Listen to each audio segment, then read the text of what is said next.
آخری مغل تاجدار بہادر شاہ ظفر کو برطانوی فوج نے اس کے خسر حکیم احسن کی مخبری پر ہمایوں کے مقبرے سے گرفتار کیا تھا، اور اس کی غداری کی وجہ سے برصغیر سے مسلمانوں کی حکومت کا خاتمہ ہوا۔ یہی حکیم احسن جب انگریزوں سے اپنی وطن فروشی اور غداری کا انعام لینے گیا تو تاریخ کے مطابق انگریزوں نے اسے کہا کہ جب تم اپنے وطن سے غداری کر سکتے ہو تو تم سے یہ بھی بعید نہیں کہ ہم سے بھی غداری کرو۔ اس غدار کو ایسٹ انڈیا کمپنی نے بجائے انعام و اکرام سے نوازنے کے توپ کے منہ پر باندھ کر توپ چلا دی، اور اس کے غلیظ جسم کے چیتھڑے فضا میں بکھر گئے۔ میسور کے حکمران سلطان ٹیپو سے غداری کر کے میر جعفر نے، جو ٹیپو کا وزیر تھا، انگریزوں سے جنگ کے دوران سرنگا پٹم کے قلعے کے دروازے کھلوا کر انگریزوں کی فوج کو اندر داخل ہونے کا موقع فراہم کیا۔ ٹیپو سلطان، جس کے نام سے ایسٹ انڈیا کمپنی کامتی تھی، انگریزوں سے دست بدست لڑتا ہوا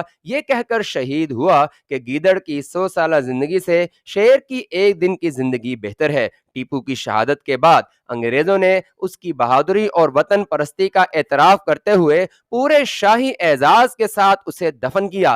اس وقت آسمان پر یکا یک بادل چھا گئے اور ان کی ہیبت ناک چمک اور کڑک نے اس مرد مجاہد کو آخری سلامی دی۔ میر صادق کو اس کی غداری کے عوض کمپنی کی حکومت نے 7 پشتوں تک کا وظیفہ منظور کیا۔ بات کچھ لمبی ہو رہی ہے لیکن ہے دلچسپ اور عبرت ناک بھی، لہٰذا اسے تحریر کر رہا ہوں۔ انگریزوں کے برصغیر پر 100 سالہ حکومت میں کبھی بھی انگریز سول حکمرانوں کی تعداد 2500-3000 ہزار سے زیادہ نہیں رہی۔ ان کے سارے دور حکومت کا انتظام برصغیر کے ہی باشندوں نے ملازمت کر کے اور زمینیں لے کر وڈیرے، سردار اور جاگیردار بن کر سنبھالا۔ اگر آج کے دن سرداروں، وڈیروں اور جاگیرداروں اور خطاب حاصل کرنے والوں کا شجر نسب دیکھیں تو آپ کو معلوم ہوگا کہ ان کے دادا پردادا انگریزوں کے کتے نہلایا کرتے تھے یا پھر کتوں کی طرح ان کے سامنے دم ہلاتے تھے۔ وطن سے غداری کے عوض ہی ان کو جاگیریں اور خطاب ملے۔ میر صادق کے ورثا جب ہر مہینے اپنے وظیفے کی رقم لینے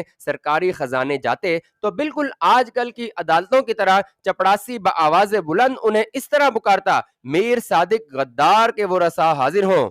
کیونکہ خزانے کے محتمم اور دیگر سارے اہلکار برصغیر کے باشندے ہی تھے، اور میر صادق کی غداری کی وجہ سے ان کی آزادی انگریزوں کی غلامی میں بدل گئی تھی۔ متحدہ ہندوستان میں سینکڑوں ریاستیں محض اس لیے بنا دی گئیں کہ ان کے راجے، مہاراجے اور نواب انگریزوں کی جوتیاں چاٹتے تھے۔ یہ تھی اور ہے غداروں کی اصلیت، جس سے میں نے مختصر ترین الفاظ میں تحریر کیا ہے۔ رفیق الاسلام کے بنگلہ دیشی حکومت سے مراسم اس لیے بھی گہرے نہ ہو سکے کیونکہ وہ مسلمان تھا، اور مسلمانوں کا ازلی دشمن بھارت اس وقت بنگلہ دیش پر بالکل اسی طرح چھایا ہوا تھا جیسے کسی دور میں پاکستان پر امریکہ۔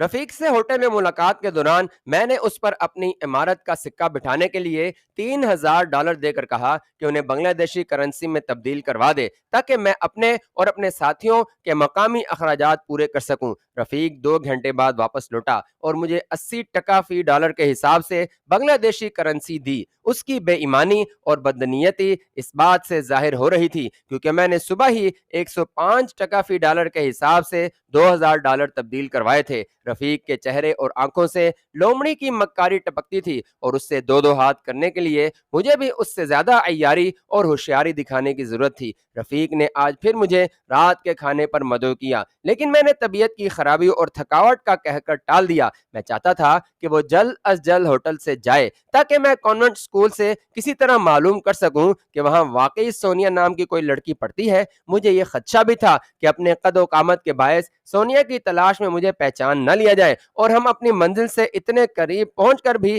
اسے پا نہ سکیں۔ کانوینٹ میں زیر تعلیم بچیوں کی ہاسٹل بھی اسکول کی حدود میں ہی واقع تھا۔ میں نے رضی کی ڈیوٹی لگائی کہ وہ ہوٹل کے چوکیدار سے پیسے کے زور پر دوستی کرے اور اس کے ذریعے سونیا کا پتہ چلائے۔ رفیق نے اسے یقیناً اپنے گھر میں تو نہیں رکھا ہوگا، اگر اس کا کوئی وجود تھا تو وہ یقیناً ہاسٹل میں رہتی ہوگی۔ رضی شام کو واپس لوٹا اور مجھے اپنی کارکردگی بتاتے ہوئے کہا کہ چوکیدار سے اس نے اپنی باتوں سے دوستی کا آغاز تو کر دیا ہے، لیکن آج اس نے سونیا کے متعلق کوئی بات نہیں کی کیونکہ دوستی کے پہلے دن ہی اس طرح کی چھان بین چوکیدار کو شک میں ڈال سکتی تھی۔ آئندہ 2 روز رضی کے کانوینٹ اسکول کے ہوٹل کے چوکیدار سے دوستی بڑھانے اور مطلب کی بات زبان پر لانے میں گزر گئے۔ ان 2 دنوں میں رفیق بھی 2 بار مجھے ہوٹل میں ملنے آیا۔ وہ ہر بار مجھے اپنے گھر پر آنے کی دعوت ضرور دیتا اور میں کوئی نہ کوئی بہانہ کر کے معذرت کر لیتا۔ رفیق کو ان ملاقاتوں کے دوران میں نے یہ بھی کہا کہ میں چاہتا ہوں کہ سندر بن میں شکار کے شوقین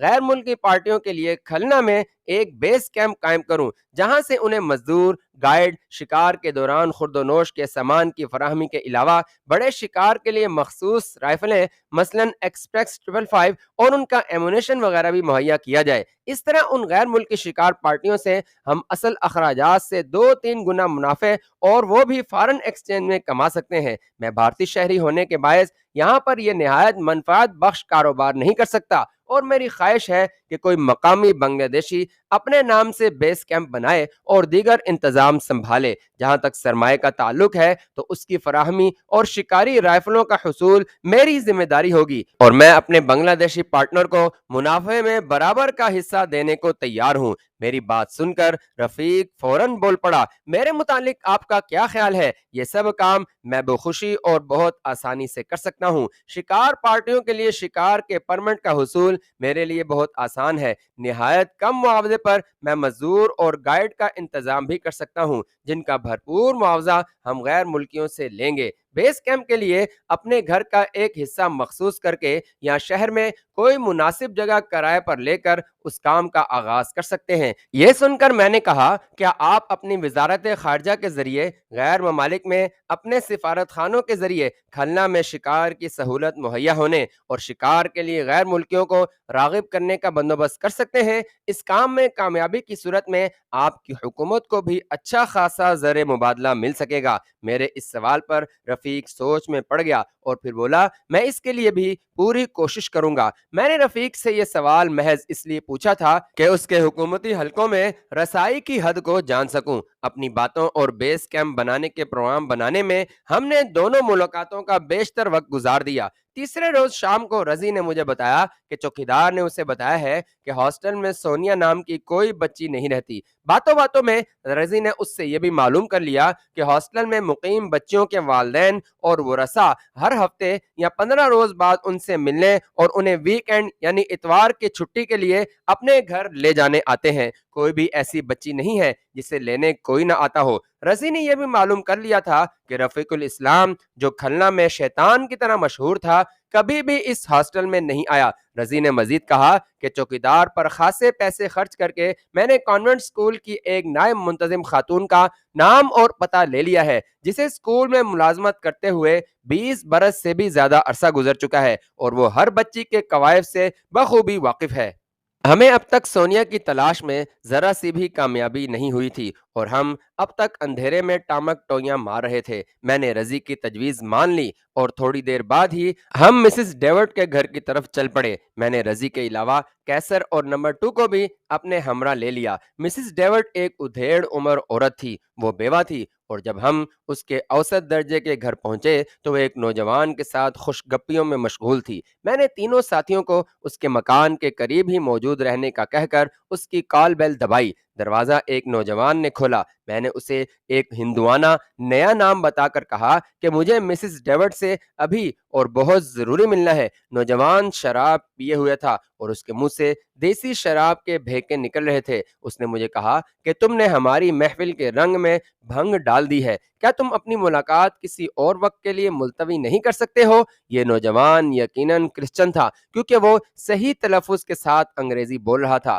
ہوٹل سے چلتے وقت میں نے $10 والی ایک گڈی ہمراہ لی تھی۔ میں نے اسے $20 دیتے ہوئے کہا، مجھے مسز ڈیوڈ سے بہت ضروری ملنا ہے، اور ان $20 سے تم اس سے بھی زیادہ رنگین محفل کہیں اور بھی سجا سکتے ہو۔ ڈالر جیب میں ڈالتے ہوئے وہ نوجوان اندر گیا اور 6-7 منٹ میں ہی باہر آ کر بولا، تم اندر جا سکتے ہو کیونکہ اب میں جا رہا ہوں۔ ہیو اے نائس ٹائم، اچھا وقت گزارنا۔ یہ کہہ کر وہ نوجوان چلا گیا، اور چند لمحے بعد ہی میں مسز ڈیوڈ کے ڈرائنگ روم میں تھا، جس کا انتہائی معمولی فرنیچر اور اس کی خستگی سے مسز ڈیوڈ کی مالی بدحالی ظاہر ہو رہی تھی۔ مقامی شراب کی 2 بوتلیں میز پر پڑی تھیں، اور مسز ڈیوڈ شراب کی چسکیاں لیتے ہوئے سوالیہ نظروں سے مجھے دیکھ رہی تھی۔ میں نے اسی ہندوانہ نام سے اپنا تعارف کرواتے ہوئے اسے کہا کہ میں ایک ضروری اور اہم کام سے تمہارے پاس اس وقت آیا ہوں۔ کیا تم مجھے بیٹھنے کا نہیں کہو گی؟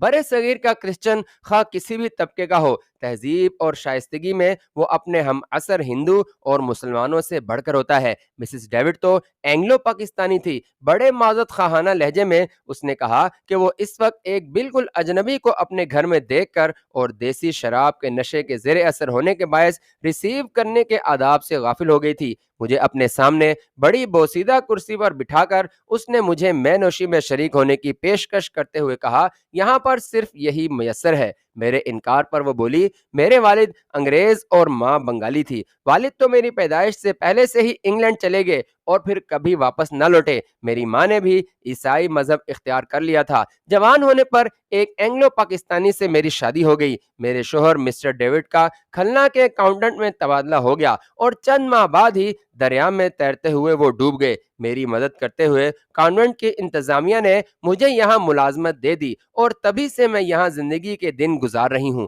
آپ فرمائیں کہ مجھ سے کس طرح کے کام کے لیے آپ نے اس وقت غریب خانے آنے کی زحمت کی۔ میں مسز ڈیوڈ سے چند منٹوں کی گفتگو، گھر کی خستہ حالی اور نوجوان کے ساتھ اس کی مے نوشی سے بھانپ گیا تھا کہ وہ خاصی آزاد خیال ہے اور اسے پیسوں کی بھی بہت ضرورت ہے۔ بلا وجہ ادھر ادھر کی باتوں میں وقت ضائع کرنے کے بجائے میں نے ڈائریکٹ اپنے مطلب کی بات کرنے کا فیصلہ کیا۔ ڈالروں کی گڈی میں نے جیب سے نکال کر ہاتھ میں پکڑ لی اور اسے مخاطب کرتے ہوئے کہا، مسز ڈیوڈ، تمہیں پیسوں کی ضرورت ہے اور مجھے کچھ انفارمیشن چاہیے۔ تمہاری اور میری ضرورت پوری کرنے کے لیے یہ ڈالر بہترین ذریعہ ہے۔ تم میری مطلوبہ انفارمیشن مجھے دو اور اس انفارمیشن کے عوض میں ڈالر تمہارے سامنے رکھتا جاؤں گا۔ جتنی زیادہ اور مطلوبہ اطلاع تم مجھے دو گی اتنے ہی ڈالر تمہارے سامنے آتے جائیں گے۔ بولو، کیا تمہیں یہ سودا منظور ہے؟ مسز ڈیوڈ نے اس بات میں سر ہلایا۔ میں نے $10 اس کے سامنے رکھتے ہوئے پوچھا، کیا سونیا نام کی کوئی لڑکی تمہارے اسکول میں پڑھتی ہے جس کا نام شاید میں کچھ اور ہو لیکن اس کے بازو پر ایک پیدائشی بڑا گول نشان ہے؟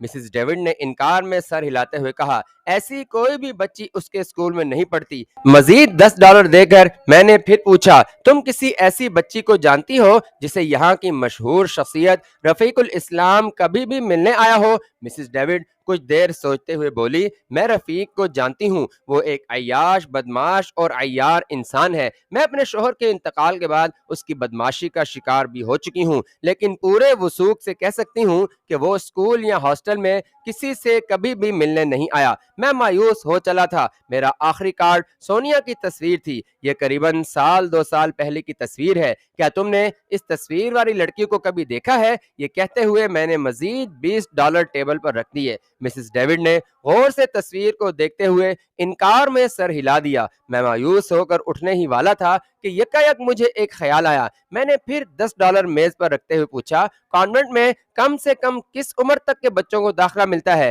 کم از کم 4 سال کے بچوں کو۔ مسز ڈیوڈ کا یہ جواب سن کر میں مخمصے میں پڑ گیا۔ سونیا بقول رانی کے 11 روز کی تھی جب رفیق اسے ہمراہ لے گیا تھا۔ دیگر اہل خانہ کے باعث وہ اسے اپنے گھر میں تو رکھ نہیں سکتا تھا، پھر اس نے بچی کو کہاں رکھا تھا؟ مسز ڈیوڈ کے مطابق تصویر والی بچی بھی کانوینٹ کی طالبہ نہیں تھی، حالانکہ تصویر میں اس نے کانوینٹ اسکول کے مخصوص یونیفارم پہنی ہوئی تھی اور اس کی شکل بھی ماں سے بہت ملتی تھی۔ اس کا صریحاً مطلب یہ تھا کہ بچی زندہ تھی اور اسے کانوینٹ کے یونیفارم پہنا کر تصویر اتاری گئی تھی۔ مجھے ذاتی طور پر علم تھا کہ اس دور میں پاکستان میں مسلمانوں کا کوئی ایسا ادارہ اور تنظیم نہیں تھی جو نوزائیدہ اور لاوارث بچوں کی پرورش کی ذمہ داری لے۔ جناب عبدالستار ایدھی پاکستان میں اس نیک کام کے بانی ہیں۔ البتہ بھارت میں عیسائی اور کئی ہندو ادارے یہ کام کرتے تھے۔ بچی کا نام سونیا ماں کا نہیں بلکہ رفیق کا رکھا ہوا تھا۔ میں نے مسز ڈیوڈ سے پوچھا کہ یہاں کوئی ایسا ہندو یا عیسائی ادارہ ہے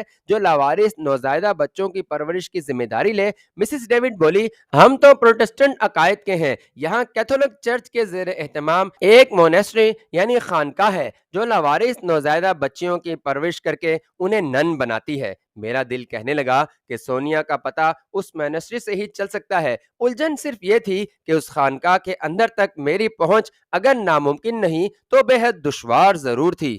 دوسری بات یہ تھی کہ ان خانقاہوں میں پرورش پانے والی بچیاں اور عورتیں سر سے پاؤں تک اپنے جسم کو ڈھانپے رکھتی ہیں، جبکہ سونیا نے کانوینٹ اسکول کا اسکرٹ پہنا ہوا تھا۔ مونسٹری میں سونیا کے جسم اور سر کو ڈھانپنے والا مخصوص لباس پہننے پر سختی سے عمل کیا جاتا ہے۔